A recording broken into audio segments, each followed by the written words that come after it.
The photo of two friends looked totally ordinary at first, until historians spotted a hidden dark truth. The National Museum of African American History and Culture in Washington, D.C., receives donations nearly every day. Families send boxes full of old family photos, papers, and objects, hoping these things will help preserve Black history. James Rivera had been a curator there for 5 years. If you enjoyed this video, please like it, comment your thoughts, and subscribe.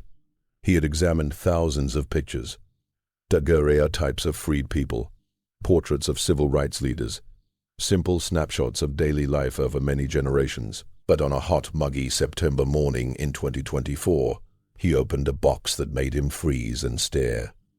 The donation came from an estate sale in Richmond, Virginia. A short note said the items belonged to an elderly woman named Dorothy Hayes, who died at 97 with no close relatives left. Her house was packed with historical papers and photographs she had kept carefully, but never talked about. The person handling the estate thought the museum might find something useful. James gently lifted a leather folder and opened it slowly. Inside, wrapped in several layers of tissue paper, was a studio photograph attached to thick cardstock. The photographer's stamp read Anderson and Sons Photography, Richmond, Virginia, 1889. Two young men stood side by side, both dressed in matching dark suits, high white collars, and patterned ties. They posed in front of a painted background that showed a library with books on the walls. A small table next to them held a vase of flowers and what looked like a Bible. The man on the left was white, about 22 or 23 years old, with light hair neatly combed and a young handlebar mustache starting to grow. His face looked serious yet kind, eyes fixed straight on the camera with confidence. The man on the right was black, around the same age, with a firm jaw and bright, intelligent eyes. He stood just as tall, and his clothes were the same quality and style as the other man's. What caught attention most was their pose. The white man's hand rested on the black man's shoulder, and the black man's hand crossed over to hold his companion's forearm. It was a clear sign of friendship, even brotherhood. For a photograph taken in 1889 Virginia, only 24 years after the Civil War ended, when Jim Crow laws were becoming strict across the South, this picture was very rare. Interracial friendships did exist, but they were seldom recorded in such a formal, expensive way. Studio portraits cost a lot and were planned carefully. People didn't order them without good reason. James took out his magnifying glass and studied the photograph more closely. That was when he started noticing small details that didn't match the idea of plain friendship. The white man's hand on the shoulder wasn't resting softly, the fingers held tight, knuckles a bit white from the force. The black man's smile, which seemed real at first, didn't reach his eyes. His other hand, the one not holding the arm, was clenched into a fist beside him. James moved the glass over the background. The painted library looked elegant, but in the lower right corner, partly hidden by the table, something hung on the wall. He turned up his desk lamp and leaned in closer. It was a chain, heavy iron links painted into the fancy library scene. Why would a photography studio add a chain to a background meant to show education and class?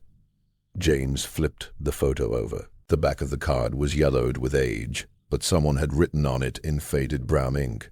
The writing looked unsteady, as if done in a hurry or while upset. Thomas and Marcus.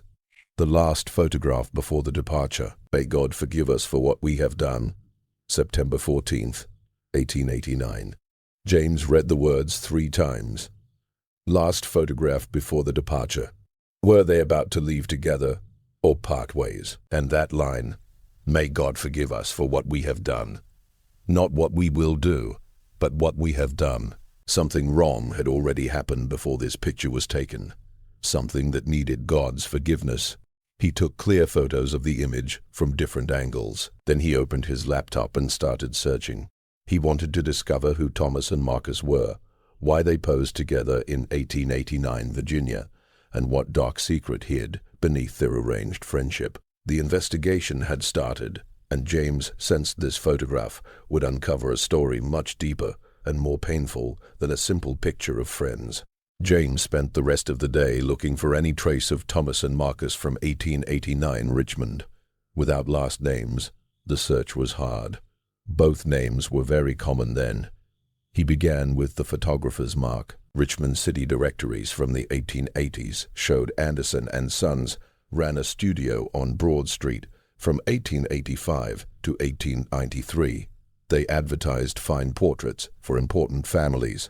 That focus on important families suggested they served Richmond's white upper class, making an interracial photo even more unusual. James looked at the photo again under different lights, searching for clues he might have missed. The suits were expensive and custom-made, not store-bought. The fabric looked like good wool, right for a formal picture. Their shoes, visible at the bottom, were polished leather. Everything about their appearance suggested money and standing, but something about the black man's posture troubled James.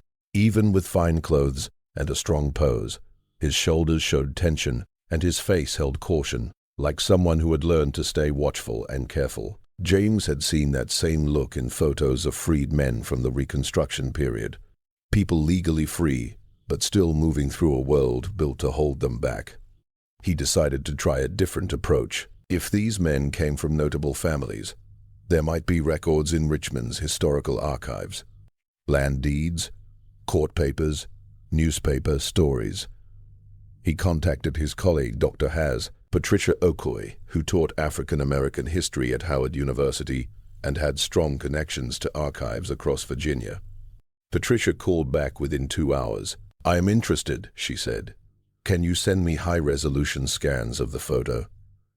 I want to examine it myself."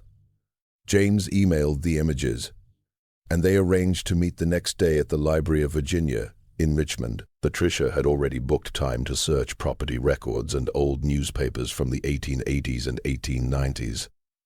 That evening, James couldn't stop thinking about the photograph. He had handled thousands of historical images, but this one felt different. The words, "May God forgive us," pointed to guilt. Perhaps even a crime. And that chain in the background, half hidden but obvious. Did the photographer put it there on purpose? Or was it just part of their usual backdrop that now looked sinister because of who was in the picture? He searched the 1890 census for any Thomas and Marcus in the same household in Richmond or nearby counties. Most of the 1890 census was lost in a fire, but some pieces remained. After 2 hours, he found an entry that made his heart race. In Henrico County, just outside Richmond, the 1880 census listed Thomas Whitmore, age 13, living with parents William and Elizabeth Whitmore. The father's job was planter, a term for large farm owners, often former plantation masters. The household included several servants, and one was a boy named Marcus, age 13, no last name given. His race was marked, colored. James leaned back, mind racing. In 1880, 15 years after slavery ended, records still often listed black workers with only first names, a habit from slavery times, when enslaved people had no legal surnames. If this was the same Marcus, he would be about 22 or 23 in 1889, matching the man in the photo. Thomas Whitmore would be the same age, raised in the same house as Marcus. James looked for more on the Whitmore family. William Whitmore appeared in land deeds, tax records, and Richmond newspaper mentions about farming groups. The family owned a large plantation called Oakwood, about 15 miles from Richmond, before the war. After the war, they kept the land, though records showed it had become smaller. What happened to Marcus? Did he stay with the Whitmore family after freedom? And if so, why? The 13th Amendment ended slavery in 1865, but James knew many formerly enslaved people stayed with old owners because of money problems, unfair work deals, or fear. He needed to see land records, labor contracts, and any legal papers about the Whitmore family. He needed to understand the real relationship between Thomas and Marcus, whether they were truly friends as the photo suggested, or if something darker lay under their pose. Closeness. James looked at the photograph one last time before shutting his laptop. 2 young men dressed the same, hands touching in gestures of connection, but the tension in Marcus's fist the firm grip of Thomas's hand, the chain in the background, all of it hinted at a story far from simple friendship. Tomorrow in Richmond, he would start uncovering the truth. If you enjoyed this video, please like it, comment your thoughts, and subscribe.